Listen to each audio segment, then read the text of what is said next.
ஃபியூச்சரில் ஜெயிக்கணுமா அப்போ அந்த 15 ஸ்கில்ஸ் தேவை. யார் வாழ்க்கையில் ஜெயிக்க முடியும் அப்படின்னா, இருக்கிற சுச்சுவேஷனை யார் அடாப்ட் பண்ண முடியும், அந்த சூழ்நிலை தகுந்தபடி தன்னை மாற்றிக்க முடியும், யார் மாற்றிக்க முடியுமோ அவங்க மட்டும் ஜெயிக்க முடியும். எவனை ஃபாலோ பண்ணணும், எந்த நியூஸ் பார்க்கணும், எந்த வீடியோ பார்க்கணும், எந்த ஸ்கில்ஸை படிக்கணும், யார் கூட இருக்கணும், இது தெரிஞ்சவன் பொழப்பான். ஸோ இல்லாத ஒன்றை உருவாக்குறதும் கிரியேட் பண்ணுறதும் மக்கள்கிட்ட பயங்கர டிமாண்ட் இருக்கிறத கொண்டு கொடுக்கறதும், அது எவன் பண்ணுறானோ, அது யார்கிட்ட கொல்லிட்டு இருக்கோ அவனுக்கு தான் ஃபியூச்சர்.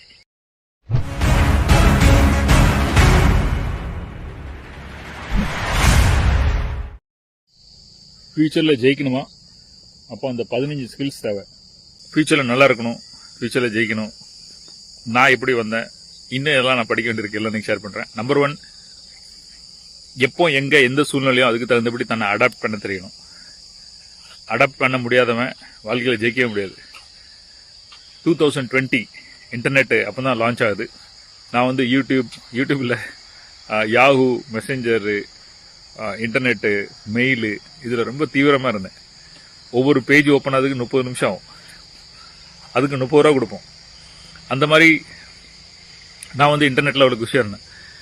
எனக்கு சொல்லிக் கொடுத்த மேனேஜர் இன்டர்நெட்டில் நான் டைம் வேஸ்ட் பண்ணக்கூடாது அப்படின்னாரு. இன்றைக்கி அவரால் மாதம் ஒரு 1000 ரூபா வட்டி கட்ட முடியல. ஏன்னா அவர் சிச்சுவேஷன் தகுந்தபடி, சூழ்நிலைக்கு தகுந்தபடி அடாப்ட் பண்ண முடியல. கடவுள், சாமி, என் கோயில், அவர் என்னை காப்பாற்றாருன்னு சொல்லிட்டே இருந்துட்டார். அவரு காப்பாற்ற மாட்டார்.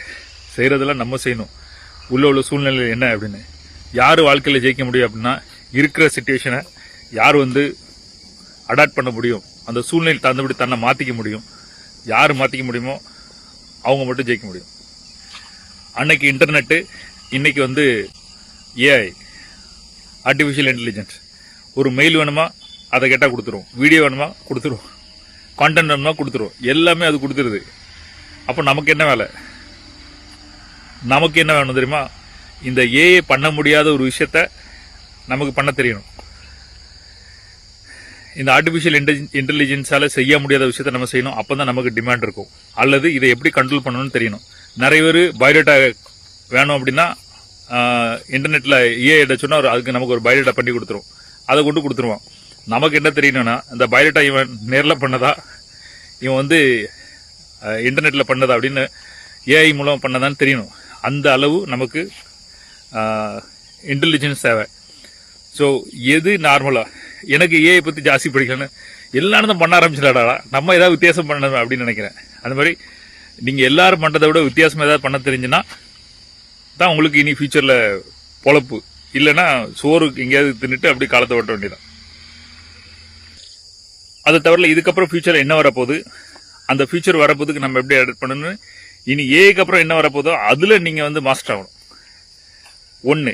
2வது, இப்போ நீங்கள் எடுத்துக்கிட்டீங்கன்னா இன்டர்நெட்டில், யூடியூப்பில், கூகுள் எங்கேனாலும் சரி குப்பை மாதிரி நாலேஜ் என்ன வேணுமோ உங்களுக்கு கிடைக்கும். கொடூரமாக கிடைக்கும், தேவையில்லாதெல்லாம் கிடைக்கும். காணாததுக்கு இன்டர்நெட்டில் எவன் முன்னாடி எவன் கூட போனா, எவன் டைவர்ஸ் பண்ணா, எதுக்கு பண்ணா, எல்லா கதையும் போட்டது. அதுக்கு ஒருத்தன் கேமரா தூட்டாலே தான், ஒருத்தன் கூட இருந்து விளக்கு பிடிச்ச மாதிரி 2 பேர் பேசிட்டு இருக்கான். அதை பக்கத்துக்கு ஒரு கூட்டம் வேலையும் சொல்லி போட்டுட்டு, இந்த மாதிரி தேவையில்லாத நிறைய நியூஸ், நிறைய விஷயங்கள், நிறைய இன்ஃபர்மேஷன், நிறைய இது இன்டர்நெட்ல வந்துட்டு இருக்கு. அதே மாதிரி கோச்சா இருக்கட்டும், ட்ரேடிங்கா இருக்கு, எல்லாமே எக்கச்சக்கமா உங்களுக்கு கிடைச்சிட்டு இருக்கு. அடுத்த புத்திசாலித்தனம் எவன் பொழப்பான் தெரியுமா? எவனை ஃபாலோ பண்ணணும், எந்த நியூஸ் பார்க்கணும், எந்த வீடியோ பார்க்கணும், எந்த ஸ்கில்ஸை படிக்கணும், யார் கூட இருக்கணும், இது தெரிஞ்சவன் பொழப்பான். அடுத்த பாயிண்ட், இன்ஃபர்மேஷன் டயட் சொல்லுவாங்க இல்லையா? எக்கச்சக்க இன்ஃபர்மேஷன் வரும். எனக்கு யூடியூப் கொண்டு அவன் முன்னாடி இவன் கூட போனா, இவன் முன்னாடி அவன் கூட போனா காட்டிக்கிட்டே இருக்கணும். அப்படி போயிட்டே இருப்பேன். தேவையில்லை. அப்புறம் கரெக்டா இதெல்லாம் பார்க்காதீங்கன்னு சொல்ற வீடியோ இருந்துச்சுன்னா அது எனக்கு கிடைக்கும். ஸோ நீங்க இன்டர்நெட் உங்களுக்கு என்ன வேணாலும் காட்டும். நீங்க எதை பார்க்க போறீங்க, எதை படிக்க போறீங்க, யார்கிட்ட படிக்க போறீங்க, எந்த கோர்ஸ் படிக்க போறீங்க, எல்லாரும் என்கிட்ட வாங்க கத்துத்தரேன்னு சொல்லுவான். நீங்க யார்கிட்ட போய் கத்துக்க போறீங்க? அந்த இருக்கிற கோச்சஸ், இருக்க மென்டார், இருக்கிற புக்ஸ், இருக்கிற வீடியோஸ், இருக்கிற இன்டர்நெட், இருக்கிற இன்ஃபர்மேஷன் எல்லாத்துலயும் உங்களுக்கு எது சரி அப்படின்னு எவனால புத்திசாலியா கண்டுபிடிக்க முடியுதோ அவன் தான் இனி ஃபியூச்சர்ல ஜெயிக்க போறான். மற்றவன் பிச்சை எடுத்துட்டு இதே சொத்து தான் அலைய போறான். ஸோ ஃபியூச்சர்ல ஜெயிக்கணுமா, அந்த பாலும் தண்ணியும் பிரிச்செடுக்க தெரியணும். நான் அடிக்கடி கன்சல்டிங் எல்லாம் சொல்லுவேன். இங்க பாரு, ஒரே ஒரு புத்திசாலி தான் வீட்டுல இருந்து கொண்டு வரணும். என்ன புத்திசாலி? மத்ததெல்லாம் நான் சொல்லி கொடுத்துறேன். ஒன்னே நீ வீட்டுல இருந்து கொண்டு வரணும். என்ன தெரியுமா? யாருகிட்ட படிக்கணும், யாரு சொல்லுறத கேட்கணும். இது நீ தான் உன் புத்திசாலி கொண்டு வரணும். நான் உன்னை கன்வின்ஸ் பண்ண போறது கிடையாது. எது சரி தப்பு என்ன நான் சொல்ல போறது கிடையாது. அந்த புத்திசாலித்தனத்தை நீ வீட்டுல வந்து கொண்டு வரணும். ஃபியூச்சர்ல உருப்படும் அப்படின்னா இந்த குப்பைகள்ட்ட இருந்து எதை ஒன்னு எடுக்க முடியணும் அப்படின்னா அந்த புத்திசாலித்தனம் உங்களுக்கு தெரியணும். அடுத்தது, எப்பவும் அட்வென்ச்சர்ஸ் ரொம்ப பிடிக்கணும், புதுசா பிடிக்கணும். பிளான் பண்ணி போற மாதிரி இல்ல. எப்போ எங்க எவ்வளவு புதுசு என்ன வருதோ அடாப்ட் பண்ண ரெடியா இருக்கணும். இப்ப இன்னைக்கு இந்த இடம் எனக்கு ரொம்ப புதுசு. காட்டுக்குள்ள தனியாக எங்க உட்காந்துருக்கேன். சுத்தி எட்டத்துக்கு தொட்டுங்க, வர்றதுக்கு வழியே கிடையாது. இந்த வழியா அப்படியே அந்த வயக்காடு வழியா அந்த ரோட்ல இருந்து இப்படி நடந்து வந்திருக்கேன். ஏன்னா சுத்தி எட்ட தூரத்துக்கு ஆள்களே கிடையாது. வாழ்க்கையில் எப்பவுமே த்ரில்லிங்கு, புதுசு, அட்வென்ச்சரஸ், ஏதாவது கிரியேட்டிவா ரிஸ்க் எடுக்கிறது, ஏதாவது புதுசா கண்டுபிடிக்கிறது, தெரியுறது, இந்த விஷயத்த இருக்கணும். அப்பதான் உங்களுக்கு யாராவது புதுசா பார்க்க முடியும், புதுசா தெரிஞ்சுக்க முடியும், புதுசா படிக்க முடியும். நான் முதல்ல எல்லாம் தெரிஞ்சுக்கிட்டு இருந்தேன். கரெக்டா பிளான் பண்ணி இந்த பிரகாரம் இப்படி போய் பண்ணணும், அதான் பெரிய புத்திசாலி. அப்புறம் தான் தெரிய வந்துச்சு, உங்க ட்ரிப்ல அட்வென்ச்சரஸ் இருக்கணும், த்ரில்லிங் இருக்கணும், என்ன நடக்க போகுதுன்னு தெரியாம இருக்கணும். அப்பதான் நீங்க லைஃப் என்ஜாய் பண்ண முடியும் அப்படின்னு. ஸோ நான் அதை ஃபாலோ பண்ணிட்டேன். ஒவ்வொரு நாளும் எந்த காட்டுக்குள்ள எந்த ரூட்ல எங்க போயிருப்பேன்னு எனக்கே தெரியாது. ஸோ உங்களுக்கு லைஃப்ல அட்வென்ச்சர்ஸ் வேணுமா, புதுசா வேணுமா, கிரியேட்டிவ் வேணுமா, முன்னேறணுமா, இந்த மாதிரி முன்ன பின்ன தெரியாத அட்வென்ச்சரஸ், முன்ன பின்ன தெரியாத விஷயங்களை ரிஸ்க் எடுக்கிறது, மீட் பண்றது, பழகிறது, இதை உங்க ரெகுலரா கொண்டு வரணும். எங்கேயாவது போயிட்டு நான் நீங்க பேசும்போது எங்கேயாவது நான் பேசுனீங்கன்னா வாழ்க்கையில் உருப்பட முடியாது. உன்னை சுத்தி ஒரு உலகம் நீ அதுலதான் இருக்கு அப்படின்னு அர்த்தம். நான் பேசுற ஜூம் இன் பண்ணி உள்ளே பார்த்துட்டு இருக்கேன்னு அர்த்தம்.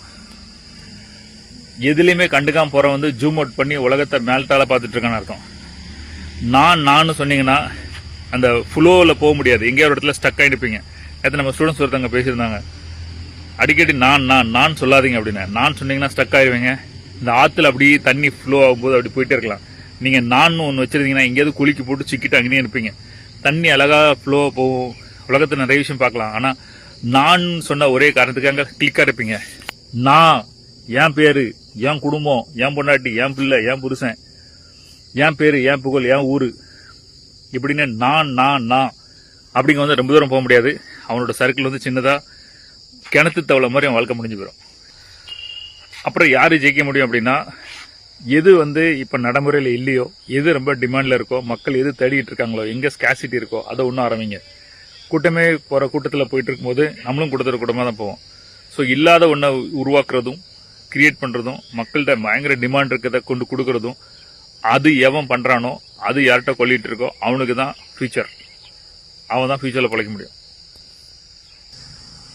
அடுத்து, நீங்க யாரு கூட இருக்கீங்க, எந்த கூட்டத்து கூட இருக்கீங்க, யாருக்கிட்ட படிக்கீங்க, உன் மென்டரை சொல்லு, உன் ஃபியூச்சர் எப்படின்னு சொல்றேன், உன் கூட்டத்தை சொல்லு, நீ யாருன்னு சொல்றேன் அப்படி சொல்லுவாங்க. அந்த மாதிரி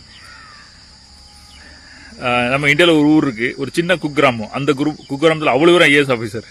எப்படி? ஏன்னா நீங்க யாரு கூட இருக்கீங்களோ, எந்த ஊர் கூட இருக்கீங்களோ, எந்த மக்கள் கூட இருக்கீங்களோ அப்படிதான் இருப்பீங்க. நம்ம ஊர்ல எல்லாம் கூமட்டைங்க இருக்கான், நம்ம அவங்களுக்கு கூட சுத்திட்டு இருக்கோம், நம்மளும் ஒரு கூமட்டை தான். வேணா கொஞ்சம் அவனோட பெருசா வந்திருப்பான், அவனும் தர பிரியால முடியாது. நீங்க எந்த ரூம்ல இருக்கீங்களோ அந்த ரூம்ல நீங்க தான் புத்திசாலித்தனா, நீங்க முட்டாள், சாவ போறீங்கன்னு அர்த்தம். நீங்க எந்த ரூம்ல இருக்கீங்களோ அங்க நீங்க தான் முட்டாள், உங்களோட பெரிய பெரிய அறிவாளியில இருக்கானா பொழைச்சிக்கிடுவீங்க. அடுத்தால எவன் முன்னேற முடியும் அப்படின்னா, எவன் டயத்தை மேனேஜ் பண்ண முடியுதுன்னா அவனால முன்னேற முடியும். நான் ரொம்ப பிஸி, இப்போ கூட்டம் பயங்கர இதா இருக்குன்னா, இப்ப நீ இருக்கன்னா இன்னும் கொஞ்ச நாள் கழிச்சு இன்னும் பயங்கரமா இருக்கும். இப்பவுமே இன்டர்நெட் அதுக்கு இது. இப்ப நாங்கெல்லாம் மாசத்துல ஒரு படம் பார்த்தோம் இல்லையா, தமிழ் படம் ஒரு படம் போடுவாங்க, 3 மாசத்துக்கு ஒரு தடவை, 1 மாசத்துக்கு ஒரு தடவை போடுவாங்க. வீடுன்னு ஒரு படம் வரும் இன்டர்நெட்ல, இப்போ டிவில, பிளாக் அண்ட் ஒயிட் டிவி. இப்போ எத்தனை படம், எத்தனை சேனல், என்னெல்லாம் எங்க வரைக்கும் போயிட்டு, இன்னும் 15 வருஷம் 20 வருஷம் கழிச்சு இன்னும் கொடூரமா ஆகும். உங்களால டைம் மேனேஜ் பண்ண முடியாது. இப்பவுமே டயத்தை மேனேஜ் பண்ணிருங்க. ஃபியூச்சர்ல என்ன நடக்க போகுதுன்னு தெரியாது. ஒன்னு. ரெண்டாவது, நம்மளுக்கு இருக்கிற எவ்வளவு வேலைகள்ல எது ரொம்ப முக்கியமான வேலை அப்படின்னு எடுக்க தெரியணும். நான் காலில் எழுந்துச்சு நான் விதவிதமா ஃபாலோ பண்ணியிருக்கேன். எம்எம்ஜி ஸ்டூடெண்ட்ஸ் மெருவரைக்கு நான் சொல்லி கொடுத்துட்டு இருக்கேன். ஒரு லிஸ்ட் எடுத்துட்டு நான் சொல்றேன், அதுல நீங்க எழுதணும். அதை நான் ஒரு பேப்பர் மாதிரி போட்டு, பேக் மாதிரி போட்டு, தினம் மார்னிங் அதை நான் ரிட்டன் எழுதி இன்னைக்கு இது தேவை, நாளைக்கு இது தேவை அப்படின்னு போயிட்டு ப்ரியாரிட்டைசஸ் பண்ணி அந்த ப்ரியாரிட்டைஸ் பண்ணும்போது வெறும் சோத்துக்கு உள்ள ப்ரியாரிட்டைஸ் பண்ணக்கூடாது. கஸ்டமர் சர்வீஸ், பணம் கொடுத்தவங்களுக்கு சர்வீஸ் கொடுக்கறது, எம்எம்ஜி ஃபீஸ் கட்டியிருக்கவங்களுக்கு சர்வீஸ் கொடுக்கணும், அவங்களுக்கு வேல்யூ கொடுக்கணும். வேல்யூ விட்டு கொடுத்துதான் சரி. அடுத்த எம்எம்ஜியில் ஸ்டூடெண்ட்ஸ் ஜாயின் பண்ணதுக்கு என்ன வழி, நீங்கள் உங்களுக்கு உங்கள் ப்ராஸ்பெக்ட்ஸ் வர்றதுக்கு என்ன வழி, அதுக்கு என்ன ஃபோக்கஸ், பொண்டாட்டிக்கு, பிள்ளைக்கு, டைமுக்கு, புருஷனுக்கு எல்லாத்துக்கும் டைம் கொடுங்க. அட் த சேம் டைம் பிஸ்னஸ்க்கு டைம் கொடுக்கணும், இன்கம் டைம் கொடுக்கணும், உங்கள் ஹெல்த்துக்கு டைம் கொடுக்கணும், வாழ்க்கைக்கு டைம் கொடுக்கணும், ரிலேஷன்ஷிப் டைம் கொடுக்கணும். இப்படி எல்லாம் ப்ரியாரிட்டைஸ் பண்ணி ஒன்று ஒன்றா அங்கங்கே செட் பண்ணுங்க. ஸோ எவனால டைம் மேனேஜ் பண்ண முடியலையோ அவன் செத்தான். யாரால ப்ரியாரிட்டைஸ் பண்ண முடியுதோ, எது ஃபர்ஸ்ட் கொடுக்கணும், எது செகண்ட் கொடுக்கணும், எதுக்கு இப்போ இம்பார்ட்டன்ஸ் கொடுக்கணும் அப்படின்னு கொடுத்தா அவனும் பொழைச்சான். அந்த காலத்துலலாம் காலையிலேருந்து சாயங்காலம் வரைக்கும் வேலை பார்த்துட்டு இருக்கணும், அவன் தான் பெரிய ஆள் அப்படின்னு நினச்சோம். இல்லை, இப்போ வேலையை பார்க்கக்கூடாது, அவன் தான் பெரிய ஆள். உங்களால் ப்ரியாரிட்டைஸ் பண்ண தெரியணும். நான் நினச்சிட்டு இருந்தேன் சாட்டர்டே சண்டே ஜாலியாக என்ஜாய் பண்ணுவோம், அப்போ தான் வாழ்க்கை அப்படின்னு. அப்புறம் தெரிஞ்சு டே அந்த 5 நாளையும் சாவரடா, அது கூட வேஸ்ட்டு தான். அந்த 5 நாள் கூட நீங்கள் வேலை பார்க்காம இன்கம் பண்ணிக்கிட்டு அப்படி ஒரு வாழ்க்கை எப்படி பண்ண முடியும்னு தான் நீங்கள் ஃபோக்கஸ் பண்ணணும். அது நான் அன்னைக்கு நினச்சேன், இன்னைக்கு நடக்கு. இன்னைக்கு ஒவ்வொருத்தரையும் காலில் எழுந்துச்சு அந்த பைக் எடுத்துகிட்டு போகும்போதும் காலில் எழுந்துச்சு வேலைக்கு போய் பார்க்க பாவமாக இருக்குது. என்னடா அப்படி வாழ்ந்து வேலைக்கு போய்கிட்டு. நானும் செத்தேன் 25 வருஷம் இந்த மாதிரி பேக்கை தூக்கிட்டு 17 கம்பெனி கார்பரேட்ஸு சாவதான் செஞ்சேன். எனக்கு அப்படிலாம் வாழணும்னு ஆசை. எனக்கு ஒரு 10 வருஷத்துக்கு முன்னாடி தெரிய வந்துச்சு, இந்த மாதிரி இன்டிகிரேட்டர் லைஃப் வாழலாம்.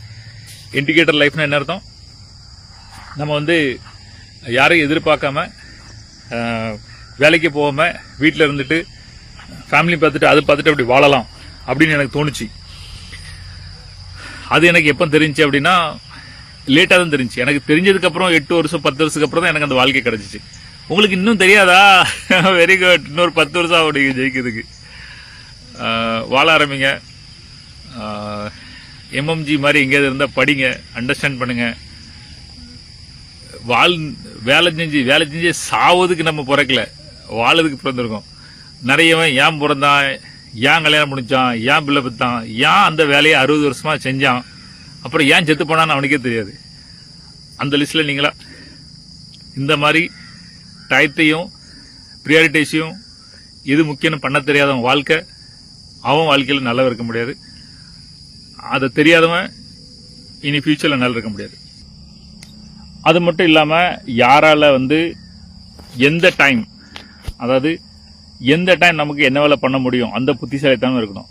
இப்போ காலையில் எழுந்துச்சு நான் என்ன வேலை பண்ண முடியும், நைட்டில் என்ன வேலை பண்ண முடியும், மத்தியானம் என்ன வேலை பண்ண முடியும் அப்படின்னு அந்த நமக்கு வேலை பார்க்க இஷ்டம். ஆனால் நம்ம மூடு, நம்ம பாடி, நம்ம எனர்ஜி அது இருக்கு இல்லையா, அதை தெரிஞ்சவன் தான் ஃபியூச்சரில் முன்னேற முடியும். ஃபார் எக்ஸாம்பிள் என்ன எடுத்துட்டா, நான் 9 வரைக்கும் அலாரம் வச்சிருவேன் தூங்குறதுக்கு.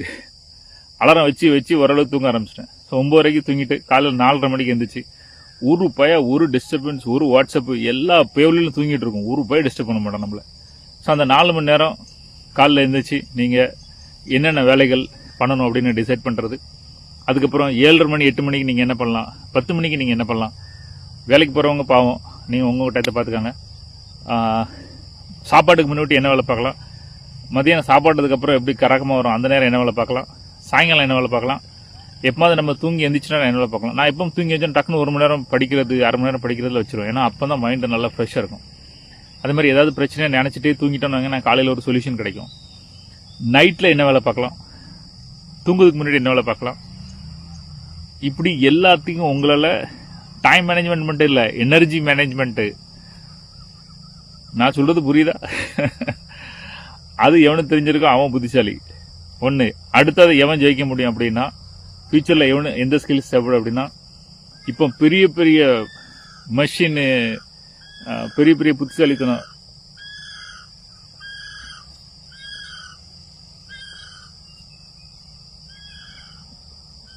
சூப்பர், அதுக்கு ரெஸ்பெக்ட் கொடுக்கணும். அதை தெரிஞ்சவன் பண்ணலாம். இப்போ நீங்கள் பார்த்தீங்கன்னா நம்ம ஊரில் நிறைய சிம்பிளாக சொல்லணும் அப்படின்னா, அந்த 4 கிளிப்பர், இந்த மிஷின் ஆப்ரேட் பண்ணுது, அந்த மிஷின் ஆப்ரேட், ஜேசிபி ஆப்ரேட் பண்ணுது, இந்த மாதிரி அவங்களாம் பார்த்தா கெத்தாக இருக்கும். எப்போ எவ்வளோ பெரிய மிஷின், என்ன ஆட்டாடுறாரே அவர் அப்படின்னு. அப்போ அவருக்கு அந்த ஸ்கில்ஸ் இருக்குது. ஸோ வருங்காலத்தில் என்னென்ன டெக்னாலஜி, என்னென்ன விஷயம்லாம் வரப்போதோ அதை எவனுக்கு சமாளிக்க தெரியுதோ, எவனுக்கு ஹேண்டில் பண்ண தெரியுதோ, எவனால் அதை மேனேஜ் பண்ண முடியுதோ அவனுக்கு தான் ஃபியூச்சர் இருக்குது. ஸோ வருங்காலத்தில் என்னென்ன ஃபியூச்சர் மிஷின்ஸ் இருக்குது, அது எப்படி ஹேண்டில் பண்ணணும் அப்படின்னு படித்தவனுக்கு ஃபியூச்சர் இருக்குது. இந்த ஸ்கில்ஸ் தெரிஞ்சால் ஃபியூச்சர் நல்லாயிருக்கும். நிறைய பேர் வந்து என்ன படிக்க அப்படின்னா உடனே நான் வந்து காமர்ஸ், சயின்ஸ், ஆர்ட்ஸ், ஆனால் பரதேசினா இதை தவிர வேறு ஒன்றும் தெரியாத, எங்கள் அப்பா தாத்தா அதான் படித்தான், பூட்டா மட்டும் தான் படித்தான், சொந்தக்காரன் சொக்காரன் அடித்தான், நீனா தான் படிக்க, ஓகே ரைட்டு. அப்புறம் நாங்கள் வந்து அக்கௌண்ட்ஸில் போகிறோம், நாங்கள் வந்து இதில் போகிறோம், சயின்ஸில் போகிறோம் அப்படின்னு. பரதேசி நாய்களா, நான் வந்து 200 ஸ்லைட்ஸ் வச்சுருக்கேன், 200 கேரியர் கைடன்ஸ் இருக்குது. அதில் வந்து எக்கச்சக்கமான ஆப்ஷன் இருக்குது.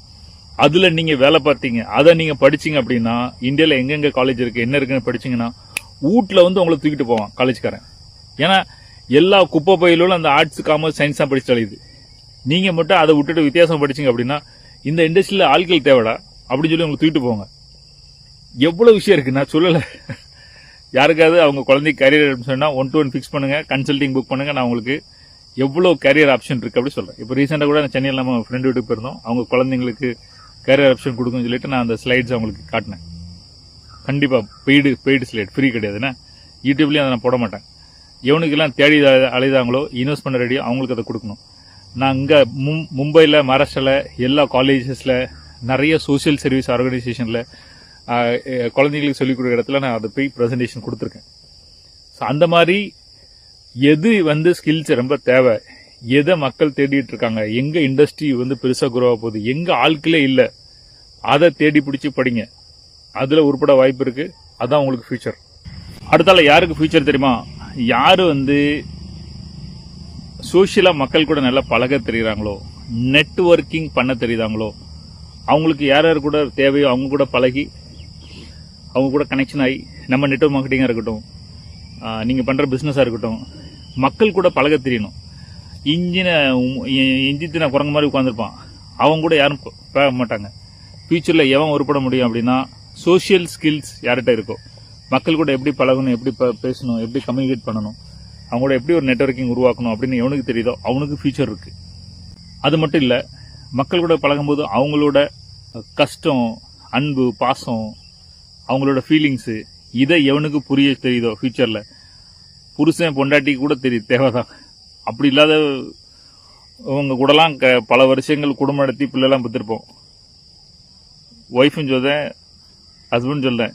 ஒய்ஃபு ஹஸ்பண்டுக்கு என்ன வேலை பண்ணுமோ அதை மட்டும் பண்ணிட்டு பிள்ளையை பற்றிட்டு வளர்ந்துட்டு இருக்கோம். ஒரு சோஷியலாக பேச தெரியாது, அன்பு பாசமாக நடக்க தெரியாது, நமக்கு இருக்கிற ஃபீலிங்ஸை ஷேர் பண்ண தெரியாது. அப்படிலாம் உலகம் ஓடிட்டு தான் இருக்குது. கதையை முடிச்சு பிள்ளை பற்றிட்டு அதெல்லாம் உலகம் ஓடிட்டு தான் இருக்குது. ஆனால் நீங்கள் வாழ்க்கையில் ஜெயிக்கணும், ஃபியூச்சரில் இருக்குன்னா அந்த மாதிரி சோஷியல் ஸ்கில்ஸு, எம்பாத்தி, அடுத்தவங்களை பற்றின ஃபீலிங்ஸ் தெரிஞ்சுக்கிட்டது, மனநிலையை புரிஞ்சுக்கிட்டது, இது எவனுக்கு தெரியுதோ அவன் ஃபியூச்சரில் ஜெயிப்பான். ஃபியூச்சரில் இந்த ஸ்கில்ஸ் ரொம்ப முக்கியம். வரலையா, தெரியலையா, படிங்க. அது இப்போ இருக்க வாழ்க்கையில் என்ன நடக்கு அப்படின்னா எல்லாரும் வந்து இன்டர்நெட்டில், ஃபேஸ்புக்கில், இன்ஸ்டாகிராமில், வாட்ஸ்அப்லேயே குடும்பம் நடத்திட்டு இருக்காங்க. ஸோ இதில் நல்லா பேசுகிறான்னா நேரில் பேச மாட்டாங்க. எங்கள் சொசைட்டியில் நிறைய பேர் நல்ல ஃப்ரெண்டு, எதில், ஃபேஸ்புக்கில் மட்டும். நேரில் பார்த்தா பேசக்கூட மாட்டாங்க, அப்படி குனிஞ்சிட்டே போயிடுவான். பரதேசி நாயகளா. ஸோ வந்து இப்போ ஸ்கில்ஸ் எல்லாமே ஆன்லைனில் டெவலப் பண்ணிட்டு இருக்காங்க, அந்த நேரில் டெவலப் பண்ண முடியல. நேரில் பார்க்கும்போது ஒரு கெமிஸ்ட்ரி உண்டாங்க தெரியுமா, அது எல்லாம் மிஸ்ஸிங் ஆகுது. அதுவும் படிக்கணும். கஸ்டமரு, நமக்கு பிஸ்னஸ் கொடுக்குறவங்க எல்லாரும் யார் பக்கம் வருவாங்க தெரியுமா? யார் வந்து இந்த மாதிரி சோஷியல் ஸ்கில்ஸ் நல்லா பழகிருக்காங்களோ, மக்கள் கூட பழகுறாங்களோ, அன்பாக இருக்காங்களோ, பாசமாக இருக்காங்களோ, அவங்க கூட தான் மக்கள் நிறைய பழகுவாங்க. அவங்க கூட தான் மக்கள் அவங்களுக்கு என்ன வேணாலும் செய்வாங்க. அவங்களுக்கு தான் ஃபியூச்சரே இருக்குது.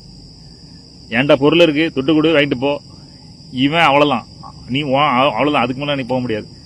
2 எக்ஸாம்பிள் சொல்கிறேன். ஒன்று, எங்கள் கூட எங்கள் வீட்டுக்கு வந்து கிளினிக் பண்ணுவாங்க, பாத்திரம் வளர்க்குறாங்க. அவங்க வந்து நேபாள். அவங்களுக்கு சோமில் ஹாஸ்பிட்டலில் இருக்காங்க அப்படின்னா அவங்க வீட்டுக்கு, அவங்களுக்கு ஹாஸ்பிட்டலில் போயிட்டு அவங்களுக்கு சாப்பாடு எடுத்து கொடுத்து, அவங்களுக்கு ஒரு மெய்டு, அவங்களுக்கு நம்ம டீம் மெம்பர் அவங்களுக்கு வாயில் ஊட்டி கொடுத்து, அவங்களுக்கு சாப்பாடு பண்ணி கொடுத்து, அவங்க அந்த மாதிரி பார்த்துக்கிட்டாங்க. அவங்களுக்கு ரொம்ப பிடிச்சி போச்சு. நம்மளுக்காக என்ன வேணாலும் செய்கிறாங்க. இப்போ நாங்கள் ஃபியூச்சரில் நேபாளுக்கு எல்லாரும் சுற்றி பார்க்க போவாங்க. நாங்கள் நேபாளுக்கு அவங்க வீட்டுக்கு போகலான்னு இருக்கோம். எங்கள் வீட்டுக்கு வாங்க அப்படின்னாங்க. நாங்கள் அவங்க வீட்டுக்கு போகிறதுக்கு இருக்கோம் பிளான். யார் கூட உங்களால் நல்லா பழக முடியுதோ அவங்க வந்து உங்களுக்கு, அவங்க தான் அவங்க ஃபியூச்சர். பழக முடிய தெரிஞ்சவங்க. ஒன்று. இன்னொரு எக்ஸாம்பிள் வந்து, நான் ஒரு பேட்டரி வேலை பார்க்க இடத்துக்கு போவேன். அவர் கொஞ்சம் நெர்வஸ் ப்ராப்ளம் உள்ளவர். அப்படி பேசுவார். அவர் ரொம்ப அன்பா இருப்பாரு, பாசமா இருப்பாரு. ஒரு வேலை செஞ்சுட்டு வீட்டுக்கு போனா இப்ப சரியா இருக்கா, இப்ப ஓடிக்கிட்டு இருக்கா, இப்ப எது பிரச்சனை இருக்கா அப்படி கேட்பாரு. என்னடா இது பிசினஸ் பண்ணுதாரா என்ன பண்ணுதாரா, எனக்கு அவரை ரொம்ப பிடிச்சு போச்சு. அதுக்கப்புறம் என் வண்டியில என்ன பிரச்சனை சரி, எங்க வீட்டுல என்ன பிரச்சனை சரி, இன்வெர்டர் பிரச்சனை தான் சரி, எதுக்குனாலும் அவரை தான் கூப்பிடுவேன். அப்புறம் வந்து வீட்டில் ஏதாவது சுவிட்ச் இதுனாலும் அதுவும் அவர் தான் பண்ணுவார். அவர் வந்த உடனே நான் ஃபோனை கையில் கொடுத்துருவேன். கூகுள் பே ஓப்பன் பண்ணி இந்தாங்க, இதில் நம்பர் போடுங்க, இதுதான் பாஸ்வேர்டு அப்படின்னு சொன்னா அவர் நம்பர் போடு. நம்பர் நீங்கள் போடுங்க, பணம் எவ்வளோன்னு அவரு தான் போடணும், பாஸ்வேர்டு அவர் தான் போடணும். என்னடா அவர் கூட வந்தால் மிரண்டு போயிருக்காங்க, எப்படி கஸ்டமர் வச்சிருக்க அப்படின்னு.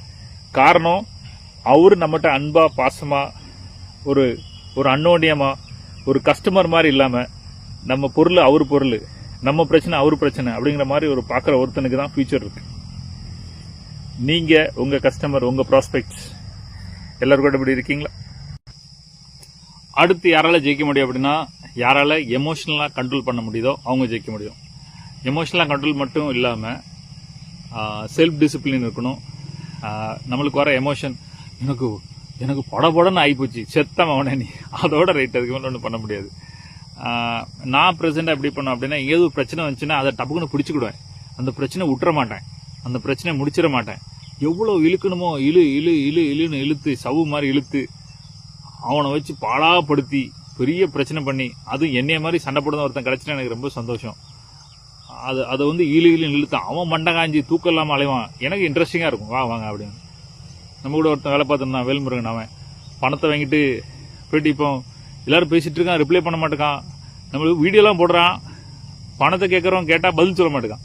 வீடியோ போடுறதுக்கு டைம் இருக்கு, பணத்தை கேட்கறவங்களுக்கு பதில் சொல்ல முடியல. வச்சு செய்யணும் அப்படின்னு. நம்ம செய்யும்போது ஒரே ஒரு விஷயம் இருக்கணும், நம்மளுக்கு நம்ம பண்ணும்போது நீதி இருக்கணும், நியாயம் இருக்கணும், நேர்மை இருக்கணும், உண்மையா இருக்கணும், நம்ம யாருக்காவது நல்லது பண்ணியிருக்கணும், எங்க போனாலும் சரி நம்ம கேஸ் தான் ஜெயிக்கும் அப்படின்னு பண்ணியிருக்கணும். அது மட்டும் நம்ம பண்ணணும். சண்டை அப்போ போட மஜாவா இருக்கும். சோத்துக்கு வழியில் கஷ்டப்பட்டுட்டு இருந்தான் அப்படி நேரத்தில் நம்ம ஸ்டூடெண்ட்ஸ் எல்லாம் சேர்ந்து அவருக்கு பணம் கொடுத்து, குட்டி வாங்கி கொடுத்து, குட்டி செத்து போச்சு, இன்னும் ரொம்ப அழுகையா இருக்கு, எங்க அம்மா அழுதாங்க அப்படின்னு சொல்லிட்டு ₹1 பணம் தரல, அவ்வளோத்தையும் ஆட்டை போட்டான். அப்புறம் வந்து வீடு கட்டுன்னு சொல்லிட்டு பாம்புலாம் எங்கள் வீட்டுக்கு வருது, சரி வீடு கட்டிக்கான்னு பணம் கொடுத்தா அதில் 4 ரூம் போட்டு பெரிய பங்களா மாதிரி டோம்லாம் போட்டு கட்டிருக்காரு. அவ்வளோ பரதேசி பிச்சை போட்ட பணத்தை வந்து இப்படியா வீடு கட்டுவாங்க?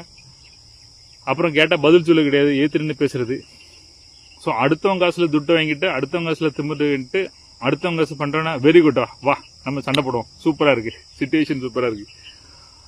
பிச்சை எடுத்தவனுக்கு, வீடு இல்லாதவனுக்கு பணம் கொடுத்து எல்லாம் செஞ்சு அவன் பொழைக்கிறதுக்கு வழி பண்றான். ஆடு கீடு வாங்கி கொடுத்துமாச்சு, அதையும் ஆட்டையை போட்டு, கொடுத்த பைசா அடை போட்டு, அப்புறம் பதில் சொல்லாம சத்தம் மூச்சு இல்லாம அலைகிறாப்போம்.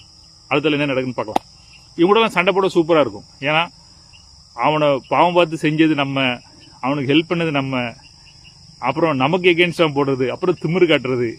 சோறு போட்டவன்கிட்ட போய் திமிரு காட்டக்கூடாது, யார் நமக்கு ஹெல்ப் பண்ணாங்களோ அவன்கிட்ட போய் திமிரு காட்டக்கூடாது. அதெல்லாம் அந்த பணத்தெல்லாம் கொடுத்துட்டு நீ திமிரு காட்டலாம், அப்பவும் கூட நன்றி கடன் இருக்கணும். இந்த மாதிரி எங்க நியாயமா நேர்மையா நமக்கு சண்டை போட கிடைச்சிச்சுன்னா விட்டுறாதீங்க, வச்சு செய்யுங்க. இதுல நம்ம கிரியேட்டிவிட்டி நல்லா கூடும், நம்மளோட எமோஷன்ஸ் வந்து ஸ்டெடி ஆகும். அவனு இந்த வீடியோ பார்த்தானா நீனும் ரெடி ஆகுன ஆப்ஷன்ஸ்க்கு. அந்த மாதிரி எங்கனாலும் சரி, யார் கூடனாலும் சரி, எமோஷன்ஸ் வந்து பெருகிட்டே இருங்க. ஸ்டக் ஆகாம, ஸ்டெபிள் ஆகாம உங்களை நீங்க டெவலப் பண்ணிட்டே இருங்க. ஃபியூச்சர்ல யாருக்கு வாழ்க்கை அப்படின்னா, யார் வந்து எமோஷன்ல ரொம்ப ஸ்ட்ராங்கா இருக்காங்களோ, எமோஷனல் ஸ்டெபிலிட்டி இருக்காங்களோ அவங்க கூட. இப்போ நான் எங்க சொசைட்டிலாம் சண்டை போட்டேன்னா சூப்பரா சண்டை போடுவேன். அதெல்லாம் பரதேசி, என் ஞாயிற்றுக்கிழமே உன்னால போச்சு, என்னது என் சங்கராந்தி பொங்கலே உங்களால போச்சு, அவனோட நாளெல்லாம் நாசமா போயிடும். ஆனா அநியாயம் பண்ணவன அப்புறம் போலீஸு கேஸுன்னு போகும்போது அவன் சரியா தானே பண்றான் அப்படின்னு சொன்னா புத்திட்டு போயிடணும். ஆனா நம்ம சண்டையில் ஒரு நியாயம் இருக்கும்போது நல்ல சண்டை போடலாம். ஸோ எவ்வளவு முடியுமோ சண்டை போடுங்க, எவ்வளவு முடியுமோ உங்க நிம்மதியை குலைங்க, எவ்வளவு முடியுமோ, இப்படி வீடியோ பார்த்துருக்கீங்களா எங்கேயாவது, எவ்வளவு முடியும் உங்க நிம்மதியை குலைங்க, சண்டை போடுங்க. பிரச்சனையை அப்படி எடுத்துக்காங்க. திடீர்னு நான் 4-5 பிரச்சனை இருப்பேன், 1-2 பிரச்சனை குறைஞ்சிரும், உடனே கூட 2 பிரச்சனை உள்ள இழுத்து போட்டுக்கிடுவேன். அப்படியே மண்டை சைடில் அப்படி நெருப்பா இருக்கணும், மண்டை காஞ்சி அப்படியே அனல் மாதிரி இருக்கணும். அவ்வளோ பிரச்சனை நம்ம சுற்றி இருக்கணும். ஐ மீன் சேலஞ்சஸ். எம்எம்ஜியில் யாரும் பிரச்சனை சொல்ல மாட்டாங்க. இந்த மாதிரி நீங்க எவ்வளவு பிரச்சனைகளை எடுத்துக்கிட்டீங்களோ அவ்வளோ உங்கள் முன்னேற்றம் இருக்கும். நான் யார்? நான் வந்து ஒரு ஹார்ட் பேஷண்ட். எனக்கு ஸ்டிங்லாம் வச்சுருக்கேன். ஆட்டை ஓட்டையை போட்டு அது உள்ள ஏதோ வச்சுருக்காரு. எனக்கு சொல்லுங்க, உங்களுக்கு வேறு இது பிரச்சனை ஆகி போச்சு சார், இனி உங்களுக்கு ஒரு நல்லதுன்னு சொல்ல முடியாது, கெட்டதுன்னு சொல்ல முடியாது. டே நீ நிறைய படம் பார்த்துருக்க, அதான் அப்படி சொல்கிறேன். அப்புறம் ஏன்னா ஹார்ட் பிரச்சனைவங்களுக்கு நல்லதுக்கு பண்ணால் நல்லது பண்ணாலும் தாங்க முடியாதான், கெட்டது பண்ணாலும் தாங்க முடியாது. அவன் யாருன்னு எனக்கு ஞாபகம் இல்லை. நம்ம ஸ்டூடெண்ட்ஸ் ஒருத்தர், டேய் என்னைய பார்த்தா நல்ல நியூஸு கெட்டது நியூஸு கேட்டு ஏதோ 6 அலடானா அப்படின்ற மாதிரி நானே பிரச்சனையை தேடி தேடி பிடிச்சி வச்சுக்கிட்டு இருப்பேன். என்கிட்ட சொல்லிட்டு இருக்கீங்களா அப்படின்னு. பாவம், அவங்க நல்லது, நம்மளோட நல்லதுக்கு தான் சொல்கிறாங்க. ஆனால் அது உண்மை கூட. நான் ரெடி, ஆனால் அந்த ஹார்ட் ரெடி கிடையாது. அது கொஞ்சம் டப்பு டப்புன்னு அடிக்கும். நான் அதை வாட்ச் பண்ணுவேன். பயப்படுதா நீ, பயப்படு அப்படின்னு. அந்த மாதிரி ஃபியூச்சர் யாருக்கு அப்படின்னா, யார் வந்து ரொம்ப விலைக்கு வாங்குறாங்களோ, யார் வந்து பிரச்சனையை விலைக்கு வாங்குறாங்களோ அவங்களுக்கு தான் ஃபியூச்சரை. பிரச்சனை விலைக்கு வாங்குறீங்களா? சண்டைக்கு வரீங்களா? சண்டை ரெகுலராக போடுறீங்களா? நியாயமாக, நிதானமாக, அன்பாக, பாசமாக, நேர்மையாக சண்டை போடணும். சண்டையை லேசில் விட்டுறக்கூடாது. எவ்வளோ இழுக்கணும். இந்த சண்டை சம்மந்தப்பட்ட விஷயமா நான் இன்னொரு வீடியோ உங்களுக்கு ஃபுல்லாக போடுறேன். ஒரு சண்டையை நான் எவ்வளோ அழகாக ஹேண்டில் பண்ணி கொண்டு போனேன், கடைசியில் அவங்கள எப்படி ஜெயித்தேன் அப்படின்னு நான் சொல்கிறேன். சண்டை போடலாமா? எமோஷனல் தேடி பிடிச்சி சண்டை பிரச்சனை வாழ்க்கையில் எப்பவுமே இருந்துகிட்டே இருக்கணும். அந்த மாதிரி ஒன்று கிரியேட் பண்ணணும். நீங்கள் அவங்களுக்கு தான் ஃபியூச்சர் இருக்குது. பண்ணலாமா? இதுவரைக்கும் நான் பேசின ஸ்கில்ஸில் என்னென்ன திறமைகள்லாம் உங்கள்கிட்ட இருக்குது, என்னென்ன திறமைகள் வளர்த்துக்கணும். என்னோட ஃபேவரட் வந்து சண்டையை இழுத்துக்கிட்டே போகிறது, தேடி பிடிச்சி சண்டை போடுறது, எப்போ பார்த்தாலும் ப்ரெஷர்லேயே இருக்கிறது, எப்போ பார்த்தாலும் டென்ஷனில் இருக்கிறது. இது எனக்கு ரொம்ப பிடிச்ச குவாலிட்டி. அந்த குவாலிட்டி உங்கள்கிட்ட இருக்கா? இல்லைன்னா வரவழைச்சிக்காங்க. சண்டையை நிறைய கிரியேட் பண்ணுங்கள், நிறைய பேர் கூட சண்டை போடுங்க, நிறைய பிரச்சனை பண்ணுங்கள், நிறைய கேஸ் போடுங்க, நிறைய போலீஸ் கேஸ் நிறைய பண்ணுங்கள். எப்போ பார்த்தாலும் அனல்லே இருங்க. அட் த சேம் டைம் நம்ம வேலை, நம்ம பிஸ்னஸ் அது எங்கேயுமே பாதிக்கக்கூடாது. நம்ம உறவு, டென்ஷன், ஃபேமிலி அதுவும் பாதிக்கக்கூடாது. பிஸ்னஸ் பாதிக்கக்கூடாது. சண்டை நல்லா போடணும். இந்த மாதிரி என்னெல்லாம் நீங்கள் பண்ண போகிறீங்க, எது உங்களுக்கு பிடிச்சிருக்கு, எதை பண்ண போகிறீங்க கமெண்ட் பண்ணலாமா? அடுத்த வீடியோ சந்திக்கிறேன். Bye bye, take care, bye bye, love you all.